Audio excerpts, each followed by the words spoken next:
oh my god, Wells is the man in the yellow suit. I kind of already assumed that. But, it's still a good plot twist in the fact that there might be two, men in the yellow suit. So that was definitely a surprise. Anyway, this is a very big milestone for the series and for the Flash himself, because this is the guy that killed his mother, the guy who took kind of got his father in prison and kind of ruined his life. And so to bring him up now is like, oh wow, like that's amazing. But anyway, even then, there's still more plot twists, like the fact that Ronnie's alive. I mean, I kind of already assumed that. He'd be alive, but he'd probably be the most powerful metahuman. But, he's just basic fire, which is okay because fire is very dangerous and very powerful. So maybe that'll be amazing. And he can just fly off, kind of like the flaming torch. So I'm just sitting there thinking, every time I see the fire guy, I'm going to think, hey, it's the Human Torch. Nice. But anyway, and the fact that Barry finally confesses to Iris doesn't really give an answer, and I like that. I like that, the fact that now she knows, but she doesn't know how to react to it, because really, how would you react to it? All of a sudden, your best friend for years came out and said, hey, I love you, but you're already with someone that you love too. So now what are you going to say? You're going to say, I love you back? Or you're going to say, oh, I guess I have to break up with my old boyfriend? Like, no, you're just going to sit there like, I don't know what to think of this. I don't know what to do. What does someone do in the situation? And I like that. And I also kind of like the little tidbit at the beginning of the episode where Flash kind of just decorates the house really fast, but Joe decides like, no, I don't want the everything being done in mere seconds. The part of the fun of Christmas is the decoration and hanging out with your family.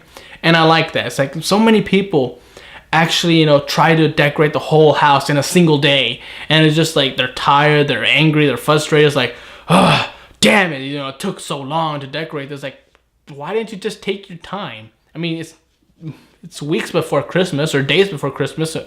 So, just take your time, enjoy the decorations. Don't just do everything in a single day and just get it over with like it's a chore, like it's a mission. But again, that's just a little tidbit.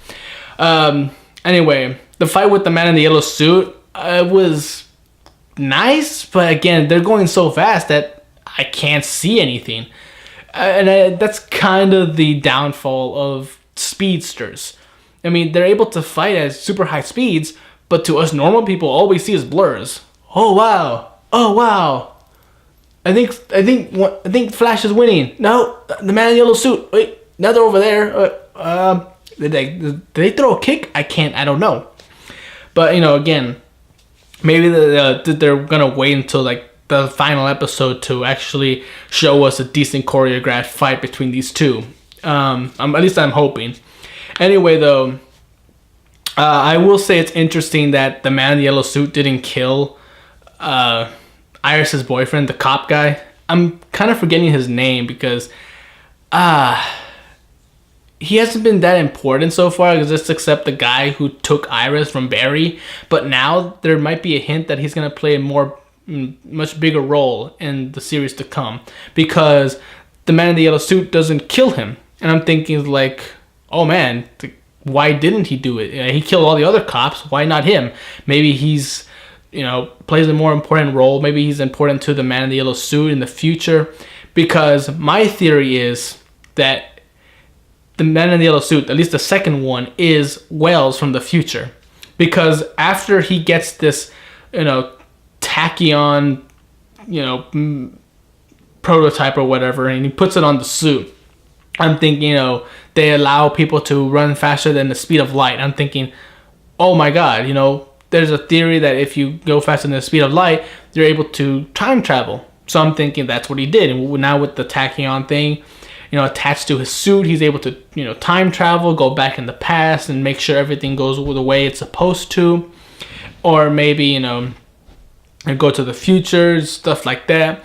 And I'm thinking like, okay, maybe, in some way the second Flash, I'm going to call him Nega Flash for now, the second Nega Flash is the cop guy. But then I'm thinking, like, how would he get his powers? He kind of hates the Flash already. You think he's a menace, or maybe he finds out it's Barry and that he took Iris from him. Again, I'm just throwing theories out there because I don't really know. I know that Wells is the Man in the Yellow Suit. But as to the second Man in the Yellow Suit, it might be Wells from the future. It might not. But then I'm thinking, is like, why is he, kind of ruining the Flash's life? Doesn't he want him to be a hero? But maybe by destroying everyone he loves, the Flash will just dedicate himself to being a hero, and that's what he wants. Again, I'm just throwing theories out there because at this point, there's no way of telling what's going to happen. And I like that. I really do. It's good storytelling, keeping me on my toes, suspenseful, and action-packed. And this episode really packed all that in. Anyway, though, I kind of had to agree with, Wells as to why she didn't, Caitlin didn't tell anyone about Ronnie except for Cisco. But, at the same time, it's like, I'm not sure if it's him. Maybe I can talk to him, calm him down, let him come with us willingly instead of dealing with him like any other metahuman, taking him down and imprisoning him. It's kind of hard. And it's actually very, powerful at that moment when she's talking to Cisco. Is like, ever since Ronnie died, I've just been constantly wishing what I would sacrifice for 1 minute, with him. And then that wish finally comes true. And it's so hard to see him in the state. He's tortured. He's, changed. He doesn't know who he is, or at least he refuses to believe he's that person anymore. He's turned into what he believes to be a monster. So now it's just hurting her inside. It's like, I wish that wish never came true. I wish he died back then, because then at least, the last memory of him would have been when he was normal, when he was happy. And now I have to see him for the rest of my life as this tortured monster, and I don't want that to happen, but it is happening. So really, it was a very powerful moment. But again, this has been a great episode, really fast and suspenseful, but ultimately just leaving us with constant questions and so many theories you can come up with as to who the Man in the Yellow Suit is, or at least the second one. And even the surprise plot twist that there might have been two of them. Now, I'm thinking like, because yellow and red lightning, but, at the same time, near the end, when he attaches the machine to the yellow suit, you saw seeing these kind of red veins, so maybe it wasn't two, maybe it was just one, and he had the thing attached to him. Again, there are so many theories you can throw out there, but again, we won't find out until, January. So, I'm Tony Dragon. Until then, bye-bye.